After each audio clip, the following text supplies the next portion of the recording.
Hi, welcome to the John Tyler Library. This tutorial is to help guide you through using some of the library databases available to all John Tyler students.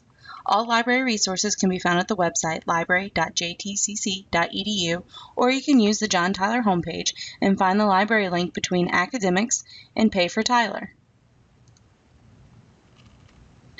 All resources are available from campus computers and off-campus using your MyTyler login. Remember, you must access the databases through the John Tyler Library homepage in order to sign in with your MyTyler. For more information on off-campus access, visit the Use the Library link and go down to the off-campus access page. This page will give you all the information you need on accessing collections off-campus. For today's example, we will use QuickSearch. This is available in the blue text box on the library homepage. QuickSearch is a new concept in searching. It combines books, articles, and media into one simple research interface. Before QuickSearch, we would have to visit each resource separately to find materials. Now, we only have one search for most of John Tyler's collections. Before we start plugging in terms, please keep in mind that library resources do not operate like Google or other search engines. You may be able to ask Google a question or type in a full sentence, but in library databases, that will either lead to thousands of irrelevant results or no results at all. The best way to search library databases is with keywords or subject terms that best describe the topic you are researching. Let's start with a simple search. Thinking about your assignment, Is Google Making Us Stupid? What are some of the keywords that we can use to describe what we're looking for? We may describe this as the influence of technology or computers in society. We will use computers in society for this example. When you type into the search box and click enter of the search, you'll be taken to the QuickSearch results page.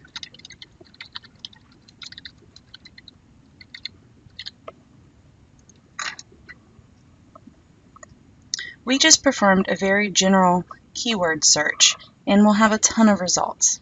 Some of these items will be relevant, but some of them may not hit on the focus of our research. To perform a more focused or narrowed search, try using an advanced search.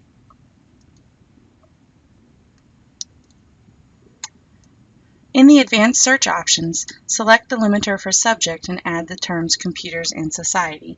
This should give us a much more limited results list.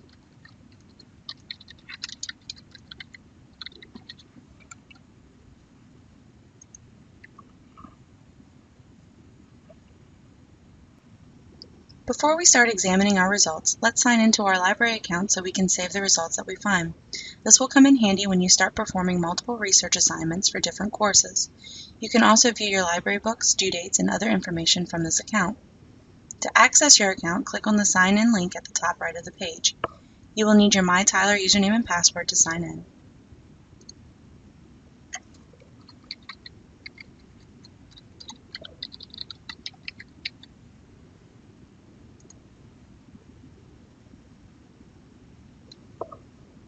Once you are in, you can click on the My Account link to see the options for your eShelf queries and account information.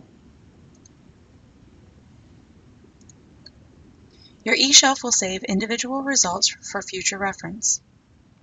The Queries tab will save your search strings and refinement tools that you input for individual searches. My Account will give you all the library books, requests, and any other finds or blocks on your account. We will see how to save these items as we perform our search. For now, let's get back to our results.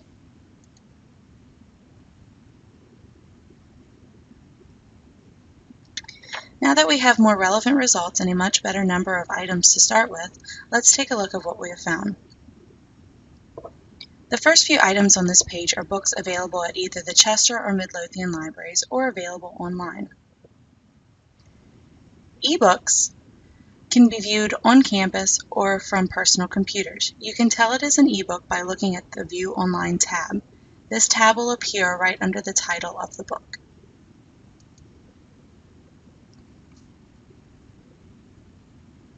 To view an ebook, you may want to open the source in a new window. Once the source opens in a new window, you can click on the Download Book option to open the full file.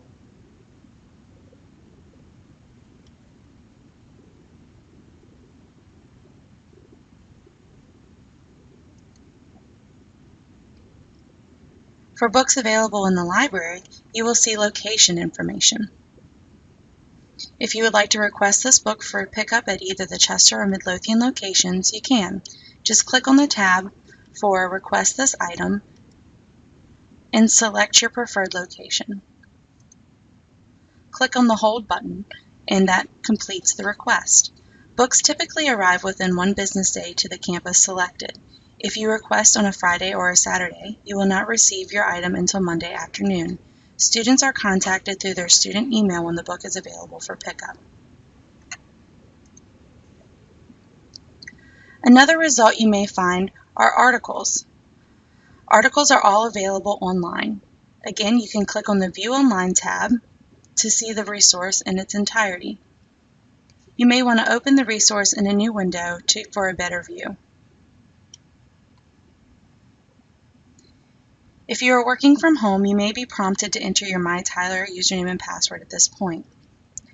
Once you have the resource open, you can look for the link to the full article. These links usually say full text PDF or full text HTML. Each resource is a little different, so from article to article, the full text link may be listed in various places on the screen. Once you find the full text option, open it and start reading.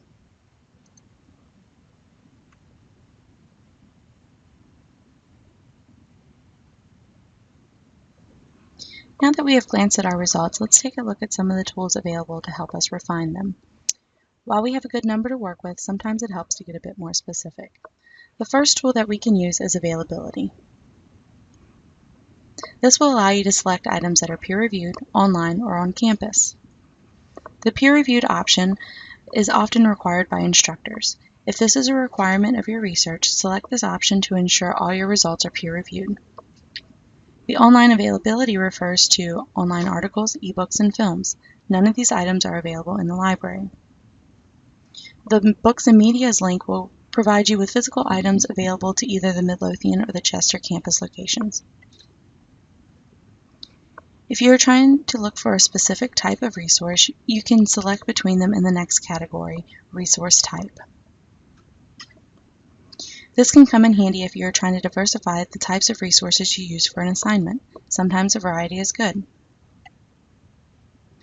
The Databases section will allow you to pick which databases QuickSearch displays results from. If you are familiar with a particular database, you may want to search it alone instead of searching with everything else available. The subject area will give you a breakdown of different topics or subtopics of the terms you have typed in. This can be helpful to help focus or narrow your search even more. Publication date is another handy tool. Some topics require the most recent research. If you need to have items published after a certain year, use this to help find those items. There are also date limiters under the Advanced Search option.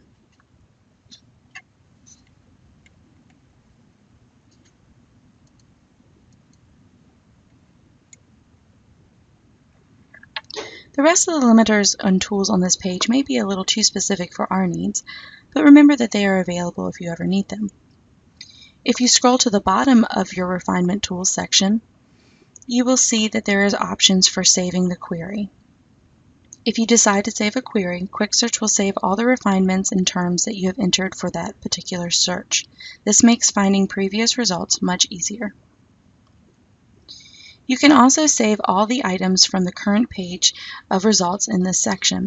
This will upload all 10 items to your eShelf. This is very helpful if all of the results are relevant.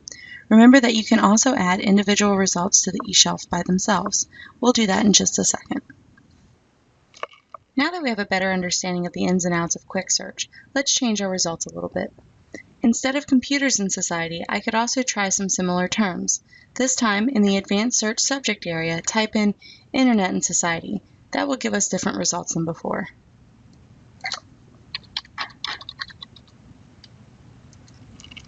Next, I need to find scholarly articles for this assignment, so I'm going to select the peer-reviewed option under Availability.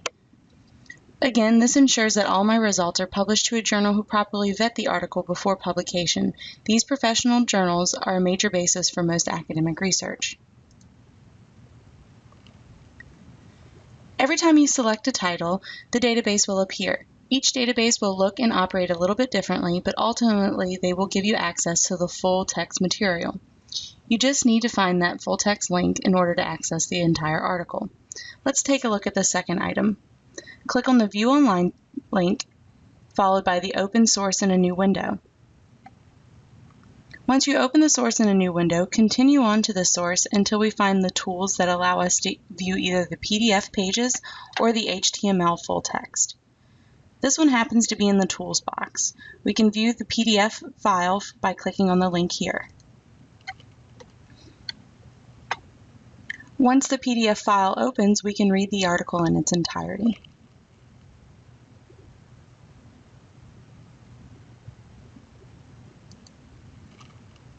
Another nice feature with many databases is the citation tool. The citation tool for this database happens to be underneath our View PDF Pages link in the Tools box. Citations will give you the full reference to the article you have just read.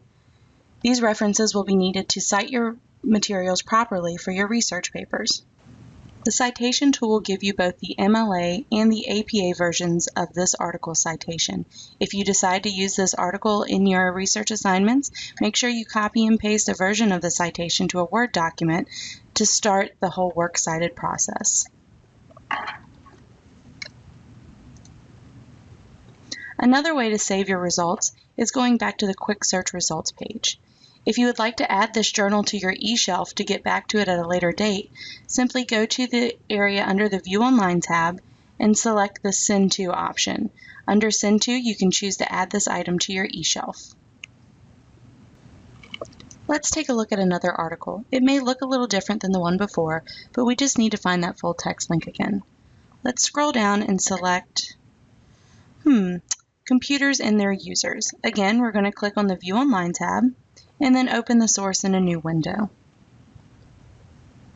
Again, we're just going to look for the full text, PDF, or HTML link. This one happens to be front and center and is available in PDF format. If we click on the full text link, the PDF will open in the screen for us. Once we read this article and decide we'd like to use it, we can go back to the databases page and look for the citation tool. This citation tool happens to be the first option on the left. Click on Download Citations. You can select between citation and abstract and download whatever format you would like to use. Again, simply copy and paste the citation into your Works Cited page to begin the citing process.